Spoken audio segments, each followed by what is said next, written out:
Welcome to Moo Moo Math and Science. In this video, let's go over how to subtract decimals.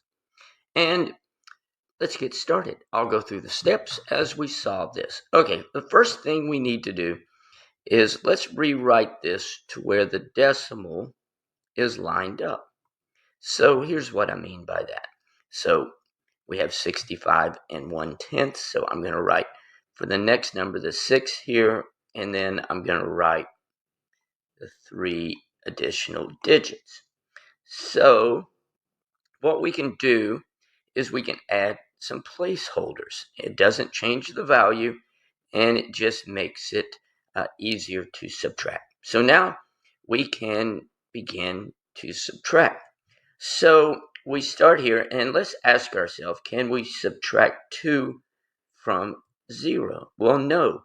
So we need to borrow from the next number. But the next number is a 0, so we can't borrow from that.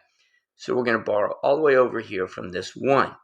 So we're going to take 1. We're going to borrow from the 1, and so it becomes a 0. This becomes a 10. And so now let's borrow from the 10, and that becomes a 9. And this becomes a 10. So now we can subtract. Can we subtract 2 from 10? Yes, that is an 8. Okay. Can we subtract 3 from 9? Yes, that is 6. And we're over here. Can we subtract 8 from 0? No, so we're going to need to borrow again. So this 5 is going to become a 4. And this becomes a 10. 10 minus 8, 10 minus 8 is 2. Let's bring down the decimal, which is very important. Bring down the decimal. Now, can we subtract 6 from 4? No, so we're going to borrow from the next number. This becomes a 14. Okay, 14 minus 6 is 8. And then 5 minus 0 is 5. So that gives us 58 and 268 thousandths. Let's work another example. Okay, let's now work on this next one, and we're going to repeat the same steps. Let's first rewrite this and line up the decimal. So let's write the next number down.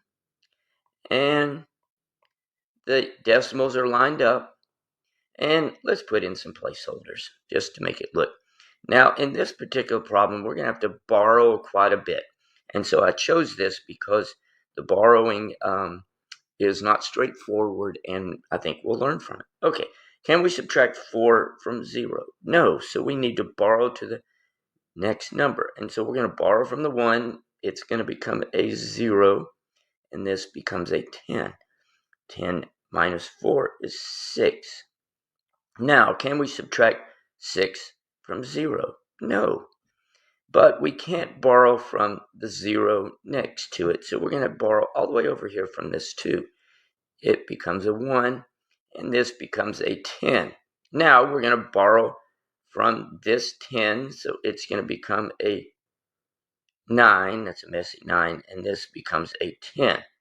Can we subtract 6 from 10? Yes, so that is a 4. And can we subtract 8 from 9? Yes, that becomes 1. Bring down the decimal. Now, can we subtract 5 from 1? No, so we're going to borrow right here. And this becomes an 11. Okay. 11 minus 5 is 6. And then 2 minus 0 is 2. So there we go. It is 26 and 146 thousandths. I hope that was helpful.